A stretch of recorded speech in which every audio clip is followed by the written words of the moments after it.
చాలా నీచంగా మాట్లాడుతూ కామెంట్లు, అంటే అతను ఘోరమైన బూతులతో కామెంట్ పెట్టాడు వీడియోలు.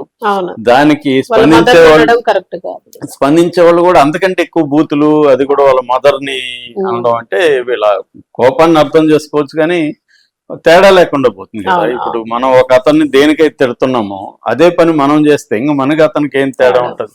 సో అదే జరుగుతుంది. సోషల్ మీడియాలో ఏంటంటే కామెంట్లు పెట్టేవాళ్ళు మామూలుగానే రెచ్చిపోతుంటారు, ఎందుకంటే మనం ఎవడు ఏం చేయలేండి అనేది, ఇంతమందిని ఏం చేస్తారు అనేది వాళ్ళకున్న ఒక బలం. కానీ ఒక్కొక్కసారి ఇప్పుడు అతను కూడా కేసులు పెట్టచ్చు, వీళ్ళ మీద పెడతాడు కూడా ఖచ్చితంగా, ఎందుకంటే వాళ్ళ మదర్ దగ్గర కూడా పెట్టించవచ్చు. మదర్ పెట్టిందంటే వీళ్ళకి కూడా సీరియస్ అవుతుంది. సో ఒకసారి కేసుల వరకు వెళ్తే అందరూ ఇంకా పెట్టించుకుంటారు కదా. కాబట్టి ఇక్కడ ఏంటంటే అతని చెప్పిన దాన్ని ఖండించడం వేరు, అతని మదర్ని లేకపోతే వాళ్ళ ఇంట్లో స్త్రీలని చేయడం వేరు. అదే జరుగుతుంది ఎక్కువ రియాక్ట్ అయ్యేవాళ్ళు.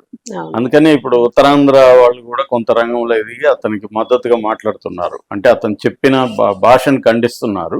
కాకపోతే కొంతమంది ఏంటంటే ఉత్తరాంధ్రలో మామూలుగానే ఇలాగ బూతులు మాట్లాడుకుంటాము, రూరల్ ఏరియాలో అదే భాషలో అతను మాట్లాడతాడు. గ్రామీణ భాష అంటే బూతులు లేని గ్రామీణ భాష ఉండదు.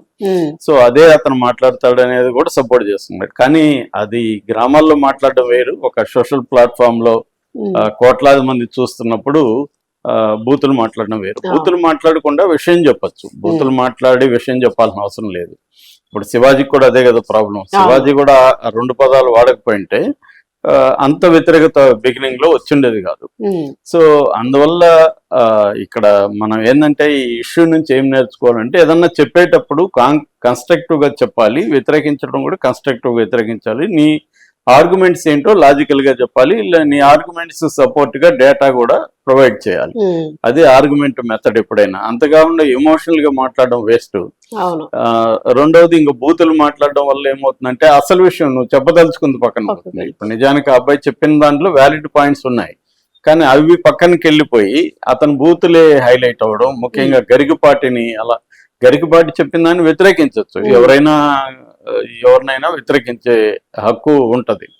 గరికపాటి ఇలా చెప్పడం కరెక్ట్ కాదు అనేది చెప్పొచ్చు, కానీ గరికపాటిని అంత బండబూతులు తిట్టడం, శివాజీని కూడా అలా తిట్టడం, ఇవన్నీ జరిగాయి. దాని తర్వాత అతనేమి ఎమోషనల్ గా కూడా కాదు, ప్లాన్ గానే అతను తిట్టినట్టుగానే అర్థమవుతుంది. ఎందుకంటే గుమ్మడికాయ ఇవన్నీ ఇచ్చేసుకొని వచ్చి మరి మాట్లాడాడు. అక్కడ కంటెంట్ స్త్రీలు ఎంత ఇబ్బందులు పడుతున్నారని చెప్పడం కంటెంట్ మంచిదే. స్త్రీలు వాళ్ళకున్న భౌతిక పరిస్థితులు రీతే మగవాళ్ళతో పోల్చినప్పుడు స్త్రీలకు ఎన్ని రకాల ఇబ్బందులు ఉంటాయి, దాన్ని అర్థం చేసుకోండి అనేది అతని ఉద్దేశం. కానీ అతను చెప్పిన విధానం వల్ల ఏమవుతుందంటే అది పక్కకు ఎవరికైనా ఇబ్బందికరంగా ఉంటుంది. కాబట్టి ఏంటంటే అతను చెప్పదలుచుకున్న దాన్ని కన్స్ట్రక్టివ్ గా చెప్పుండొచ్చు. నేను నిన్న కూడా చెప్పాను, అతనికి నిజానికి 127 దేశాలు ఎన్నో తిరిగాడు, ఎక్స్పీరియన్స్ ఉంది, వివిధ దేశాల్లో స్త్రీల ఇది చూశాడు. దాన్ని కంపేర్ చేసి డేటాతో చెప్తే నిజానికి చాలా బాగుండేది. అంటే భారతదేశంలో స్త్రీల పరిస్థితి ఏంటి, వివిధ దేశాల్లో స్త్రీల పరిస్థితులు ఏంటి, ప్రపంచం ఎలా మారుతుంది స్త్రీల విషయంలో, ఇంకా ఏమేమి మారాలి, అవి చెప్పుండొచ్చు అతను. అంటే బట్టల విషయం అనేది కంటే కూడా స్త్రీల కండిషన్స్ ఎలా ఉన్నాయి, స్త్రీలు ఎట్లా మారుతున్నారు. ఇక్కడ ఇంకా ఇండియాలో కూడా, ఇప్పుడు ఇండియాలో స్త్రీల పరంగా కూడా చాలా మార్పులు వచ్చాయి. ఇప్పుడు బీజేపీ ప్రభుత్వం వచ్చినా కూడా 33% పొలిటికల్ గా కూడా ఎమ్మెల్యేలు ఎంపీల్లో రిజర్వేషన్ రావడం కావచ్చు. అట్లాగే జన్ధన్ ఖాతాలు కూడా స్త్రీలవే ఎక్కువ ఉన్నాయి. అట్లాగే స్టార్టప్ కంపెనీల్లో కూడా స్త్రీలే ముందున్నారు, ఎడ్యుకేషన్ లో కూడా స్త్రీలు ఉన్నారు. అలాగా ఈ 10 ఏళ్లలో స్త్రీలు ఎలా ముందున్నారు అనేది సౌరవ్ ముఖర్జీ లాంటి వాళ్ళు పుస్తకం కూడా రాశారు దీని మీద విత్ డేటాతో.